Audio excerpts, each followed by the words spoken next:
आप सभी 2022 के स्वागत की तैयारी में जुटे हैं, लेकिन उत्साह और उमंग के साथ ही ये समय सचेत रहने का भी है। आज दुनिया के कई देशों में कोरोना के नए वेरिएंट ओमिक्रॉन की वजह से संक्रमण बढ़ रहा है।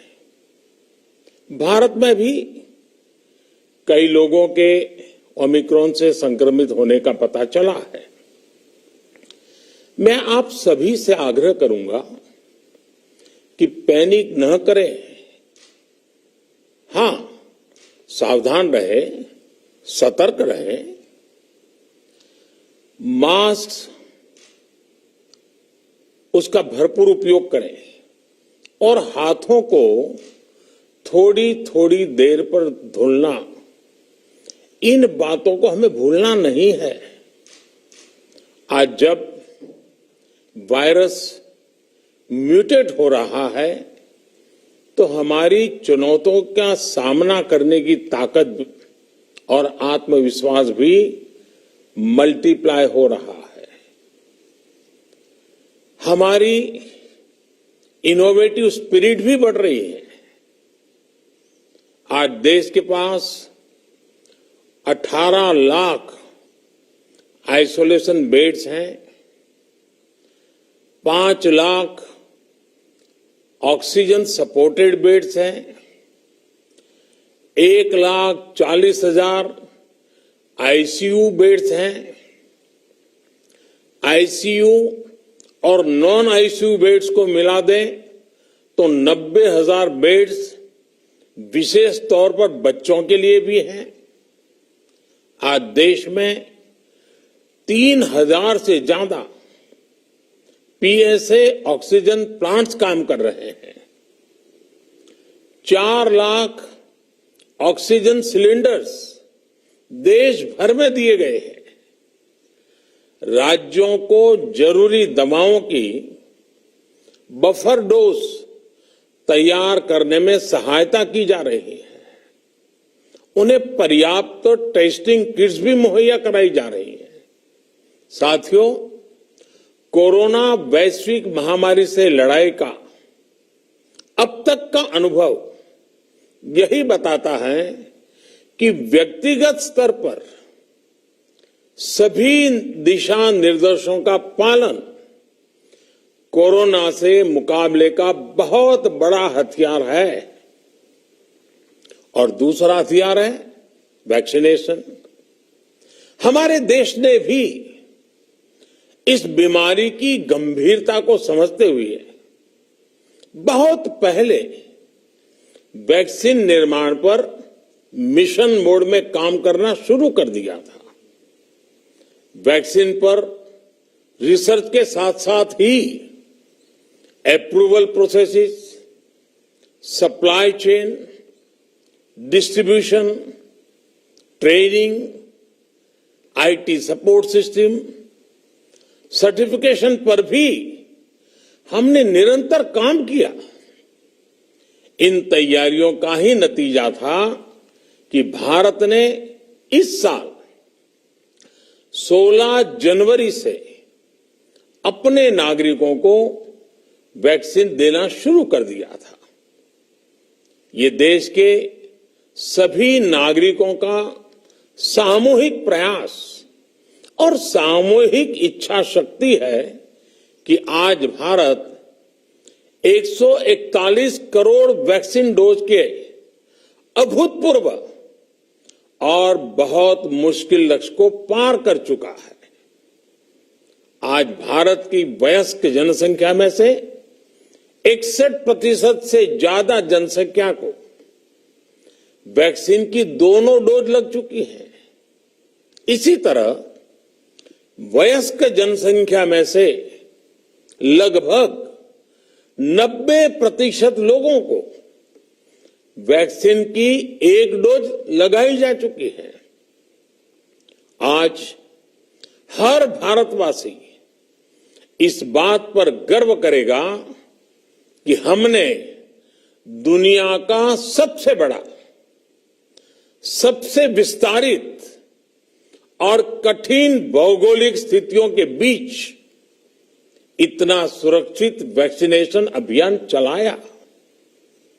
कई राज्य और विशेष तौर से टूरिज्म की दृष्टि से महत्वपूर्ण राज्य जैसे गोवा, उत्तराखंड, हिमाचल जैसे राज्यों ने 100% सिंगल डोज वैक्सीनेशन का लक्ष्य हासिल कर लिया है।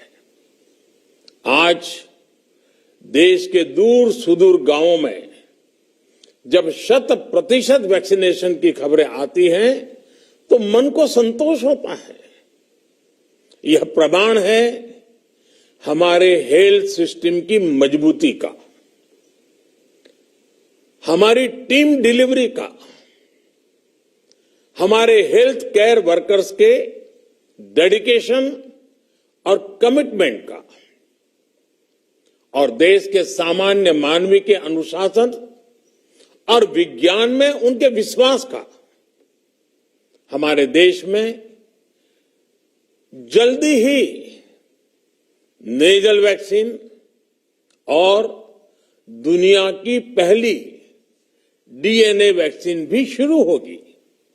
साथियों, कोरोना के खिलाफ भारत की लड़ाई शुरू से ही वैज्ञानिक सिद्धांतों, वैज्ञानिक परामर्श और वैज्ञानिक पद्धति पर आधारित रही है। पिछले 11 महीने से देश में वैक्सीनेशन अभियान चल रहा है। देशवासी इसके लाभ भी महसूस कर रहे हैं। उनकी रोजमर्रा की जिंदगी सामान्य हो रही है। आर्थिक गतिविधियां भी दुनिया के कई देशों की तुलना में उत्साहजनक रही हैं। लेकिन साथियों, हम सभी जानते हैं कि कोरोना अभी गया नहीं है। ऐसे में सतर्कता बहुत जरूरी है। देश को सुरक्षित रखने के लिए, देशवासियों को सुरक्षित रखने के लिए हमने निरंतर काम किया है।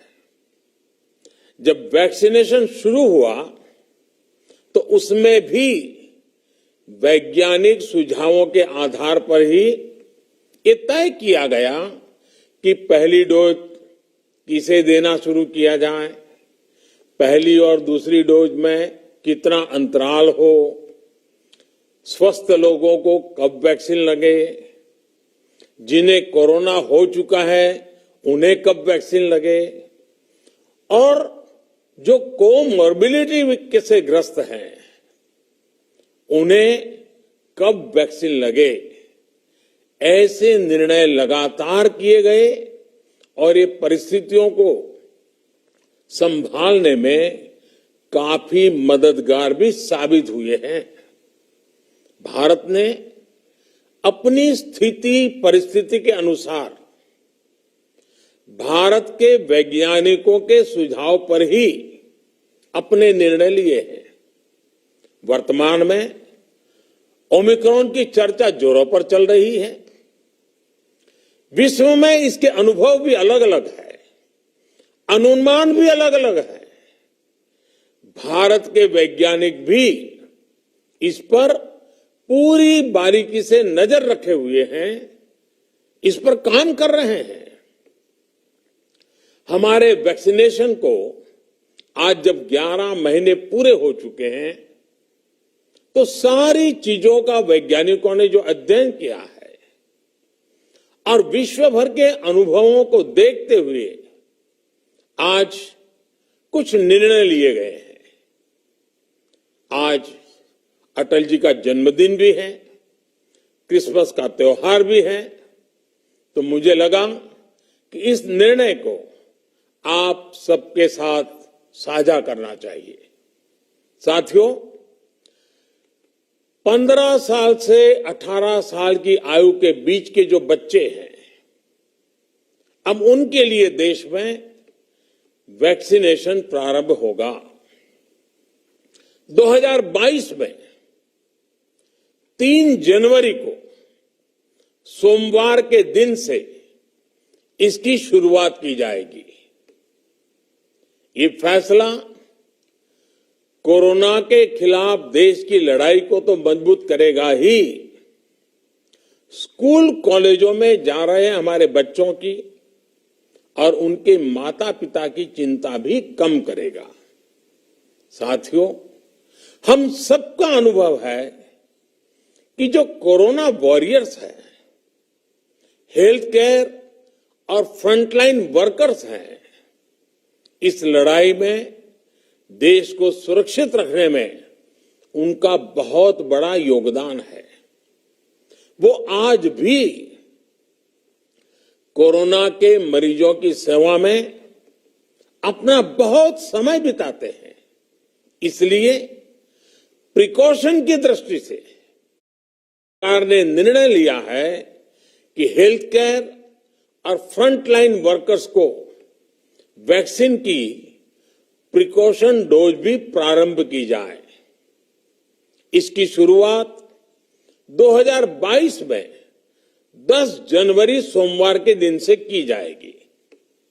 साथियों, कोरोना वैक्सीन का अब तक का ये भी अनुभव है कि जो अधिक आयु वाले हैं और पहले से ही किसी न किसी गंभीर बीमारी से पीड़ित है, उन्हें प्रिकॉशन लेना सलाह योग्य है। इसको ध्यान में रखते हुए 60 वर्ष से ऊपर की आयु के कोमॉर्बिडिटी वाले नागरिकों को उनके डॉक्टर की सलाह पर वैक्सीन की प्रिकॉशन डोज का विकल्प उनके लिए उपलब्ध होगा। ये भी 10 जनवरी से प्रारंभ होगा। साथियों, मेरा एक आग्रह है कि अफवाह, भ्रम और डर पैदा करने के जो प्रयास चल रहे हैं, उनसे बचना चाहिए। हम सभी देशवासियों ने मिलकर अब तक दुनिया का सबसे बड़ा वैक्सीनेशन अभियान चलाया है। आने वाले समय में हमें इसको और गति देनी है और विस्तार देना है। हम सभी के प्रयास ही कोरोना के खिलाफ इस लड़ाई में देश को मजबूत करेंगे।